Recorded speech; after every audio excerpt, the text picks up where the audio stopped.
Curtis Sliwa also ran for mayor once before as a Republican. Are his chances any better this time? Curtis, are your chances any better this time? Oh, much so, because I was that lone voice out there warning everyone about Eric Adams, that he was not what he pretended to be. And we've seen chaos in 3 years. As a Democrat, he encouraged the migrants to come in. Crime is out of control. We have a depleted police department. So he's not fulfilled any of his promises. And now he seeks re-election. But do we know really what he is? Is he a Republican? Is he a Democrat? Who is Eric Adams? That's what I want to know. Who is he? Because he certainly hasn't lived up to his advertising. So why are you the best person for the job right now? I think because I have my fingers into the core of the city. That is the streets, the subways, the places that have been forgotten by Eric Adams and his administration. The people in the many neighborhoods of the city. I've yet to run into any neighborhood where people feel safer, where people feel their quality of life is improved. And if anything, I run across people who are always talking about leaving. Because of fear, they continue the flight. And my job as mayor is to improve and encourage people not to move. Because if they move, the working class move out of the city of New York, the city is depleted. So do you think that you have a better chance because of Donald Trump's success in New York? He got 44% of the vote in a city that's supposedly a blue city. So does that help you at all? Well, Donald Trump, an amazing job. 44% in the state, 30% in the city. Lee Zeldin and I got 28% when we ran in the city. I was the first Republican ever running for mayor to win the Asian vote. That was a major victory. And now, as you can see, the Latino vote is up for grabs. So there's a very real chance that this whole myth that a Republican cannot win the mayoralty of the city of New York will end in this election cycle. Michael Bloomberg's first term, he ran as a Republican, and he won. Right, but Michael Bloomberg, as you know, was able to get elected after, unfortunately, an attack in 9/11. Prior to that, he was going to lose, even with all of his resource. What you have to do is you have to be in the neighborhoods. You have to fight this city of yes, which only helps the developers. And it's the socialists who want to take people's personal homes away to build up these tall apartment buildings that rob us of that quality of life in the outer boroughs. So if you were the mayor, you would kill the city of yes? I thought we need more housing. We do. But, you know, there are 60,000 apartments that are warehoused.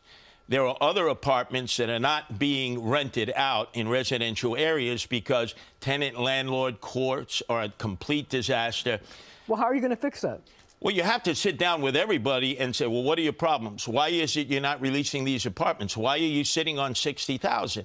You have 60,000 apartments ready to be occupied, and yet they're being warehoused. Now, City of Yes... By the way, that's only 80,000 apartments compared to the 60,000 that haven't been rented. Right, in 15 years. And they claim that's going to be affordable. Come on, Marcia Kramer. Nothing's affordable in New York City. I know, talking to Cindy Adams, who has been here forever, told that, you know, the average studio apartment is $4,100. She said, $4,100? I said, yeah, that's just a studio apartment. There's nothing affordable in New York City. That's why the working class... So what would you do? What would you do as mayor to build more housing if you don't like the city of yes? Well, you have to sit down, obviously, with the people who already have the available housing and say, what do you need to release those apartments? It's not serving you. But 60,000 is a drop in the bucket. What are you going to do beyond that? Right, but we need the 60,000 first. Okay. And then you can see in those locations where there is needed housing. And you have to make sure we have housing for the poor and the impoverished. I deal with the homeless and the veterans every day who are in the streets. You do. Eric Adams has served the needs of the migrants. If I'm a veteran and I'm homeless and I go to the Hotel Roosevelt and ask, please, one night alone, could I use a room? They tell me no. But if you're a migrant, you get everything. And that was Eric Adams who gave them everything. So here's the question. If you became mayor, you would have to deal with the migrant situation. What would you do? Well, first off, the President of the United States is correct. We have to get rid of those who have committed crimes here or those who committed crimes in their country of origin that were never properly vetted at the border. The other problem we have is we have countries that will not accept them back. Venezuela and Nicaragua. So where do you put them? Well, I trust that Donald Trump will sit down and negotiate with them a means of taking the bad who go through the criminal justice system, do their time here, and then get deported, as it always should have been. You know, we don't have a working relationship with ICE. You know who's responsible? Would you reopen the ICE office at Rikers so that it would be easier for federal agents to deport people? Absolutely. It should never have been closed. Who started that? Governor Cuomo. He called ICE thugs right here at CBS when he debated Molinaro for the governorship. He called them thugs twice. Eric Adams never contradicted that. We need to work with ICE because they were started after 9/11 to keep us safe and secure from terrorists, narco-terrorists, sex traffickers, and obviously illegal aliens who come here to commit crime. But here's my question. Would you deport people who have been convicted and done time for a crime, or would you say if you've been arrested for a crime, even if you haven't been convicted, you're out of the country? No. You have to have due process. Everybody's entitled to due process. Arrest, prosecute, if found guilty, they do their time in a jail, in a state prison or a federal penitentiary. Then a retainer is issued by ICE, and they're deported to their country of origin. So what are you going to do to make things better for people who are worried about their pocketbook issues? Things are more expensive at the supermarket. People can't afford to live. That's the second concern that a lot of voters had in the presidential election. Well, let's look at the day-to-day reality. 90,000 packages that are delivered to people in New York City are stolen every day. The mayor has admitted that. 90,000 packages that you're waiting for if you're doing cyber online buying. Then we have all of the shoplifting. So what are you going to do about that? Enforcement. Hire more cops. We only have 32,500 cops. We need 38,000. De Blasio took $1 billion out of the police budget. First priority, put it back. Eric Adams has never, ever tried to put $1 billion back. But it's been difficult to recruit people. I think you know that. Of course, it's difficult to recruit people because you don't let them be cops. And Eric Adams has not fought for the cops so that they can do their job. You have to take on this. Wait a second. The city council passed all those regulations to make it more difficult. Has Eric Adams challenged the city council? Has he issued executive orders which then forces them to go to court and to argue the merits of the case in court? No. He has been afraid to take on and name and shame Adrian Adams. The speaker of the council has led this effort. He's afraid to name and shame Alvin Bragg, who is responsible for releasing all these criminals in the street. Eric Adams, he's the mayor. He's got to take on those that are standing in our way. But wait a second. The one thing you have to say, though, is that Alvin Bragg was also enforcing laws that were passed by the state legislature, which made bail reform more, which passed bail reform laws. So he was following the state bail reform. So what you have to do is go to Albany and get Albany to make those changes. So that brings up the next question. We have Andrew Cuomo, who wants to potentially run for mayor. He is responsible for no cash bail. He's responsible for vilifying ICE, for calling them thugs. So it starts at the top. It started with Andrew Cuomo. It goes to the state legislature. But Eric Adams refuses to take him on. He's never named and shamed Carl Hasty, the Assembly Speaker, Cousin Stewart's in the state Senate. We need a mayor who's going to fight for the people who are being victimized. With Eric Adams, he wants to remain friends with all of those who have been foes to law and order. You can't have it both ways. You have to have a mayor of the people. And right now, he's a mayor who's in limbo. He doesn't know 1 minute if he's a Democrat, Republican. I will tell you this, Marcia Kramer, an indictment can certainly do a lot to a person to cause them to pivot and shift. And on that note, we're going to have to leave it right there for now. We'll have more right after the show on our streaming channel, CBS News New York.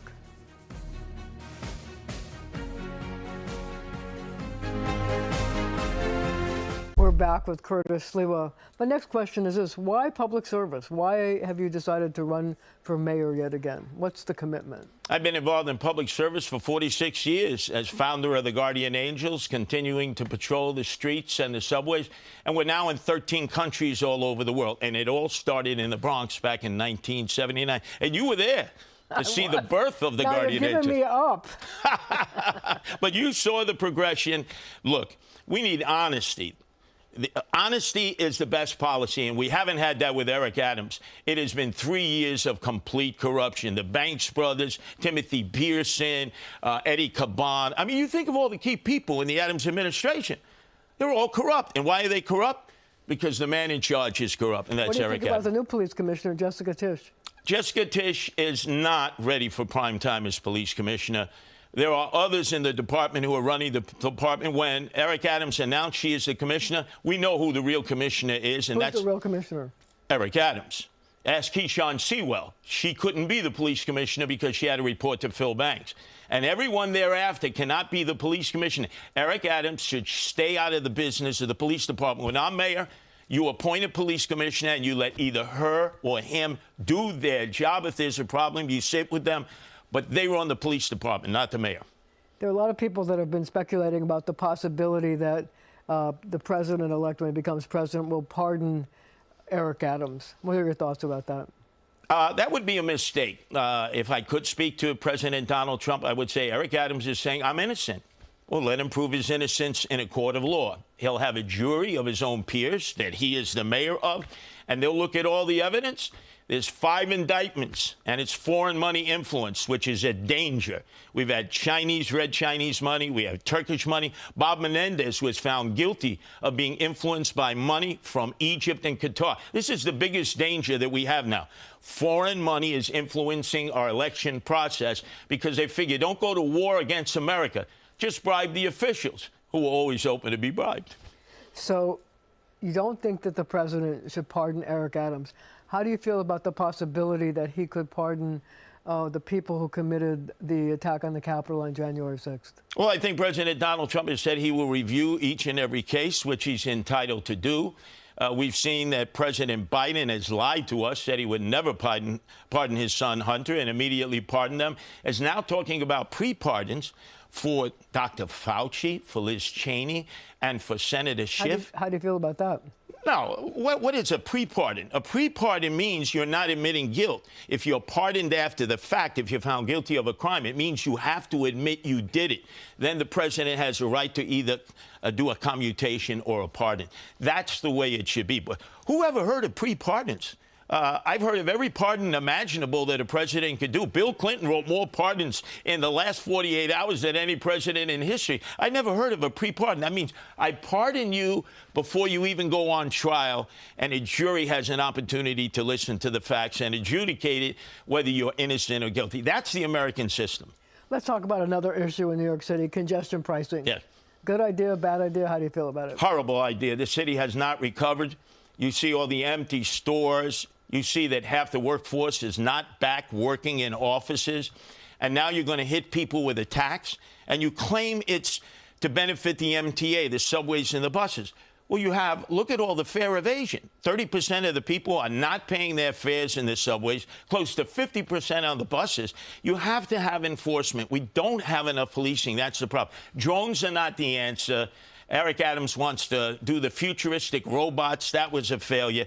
Let's go out and hire cops, get them out on the beat, get them into marked cars, make people feel safer. There's not a community in all of New York City that feels safer. And when I'm mayor, let's face it, when you think of Curtis Sliwa, you think of public safety and visual presence of police officers on a beat or driving around in marked cars. See, when I think of Curtis Sliwa, I think of animal shelters.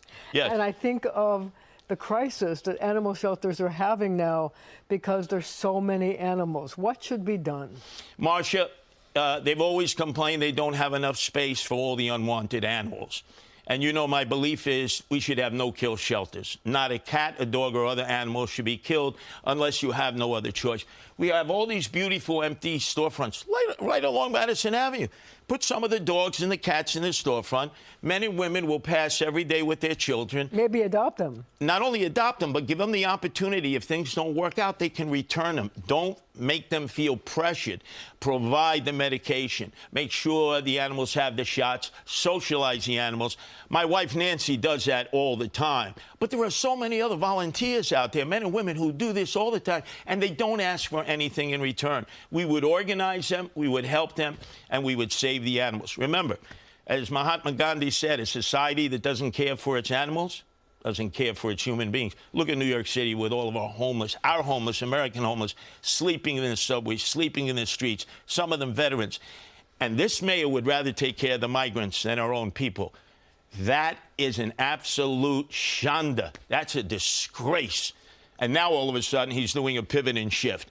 Well, he's the one who declared us to be a sanctuary city. He's the one who prioritized migrants. In fact, the majority of the homeless and the veterans who are without homes are people of color.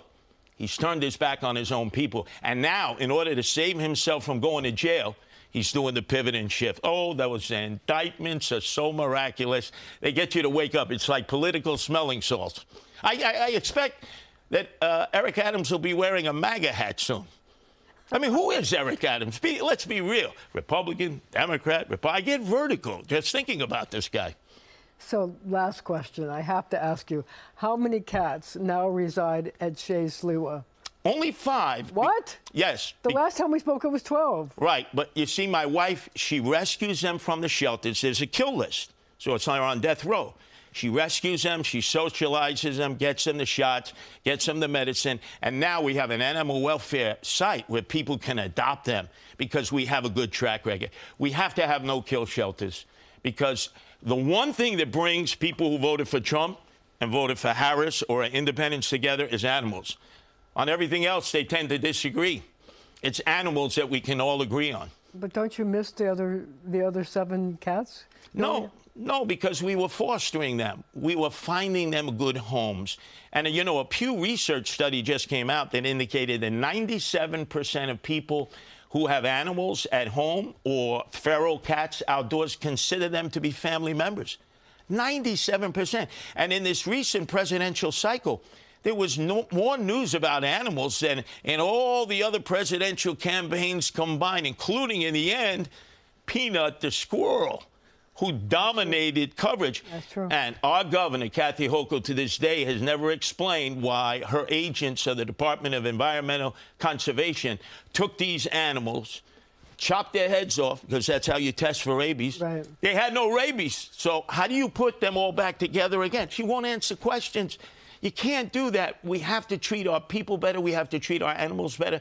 And isn't it time we had a first lady in Gracie Mansion who could care for the animals while I, as the mayor, are caring for the people at no cost to the taxpayers? It's always a pleasure to have you. Thank you for joining me. And thank you at home for joining us as well.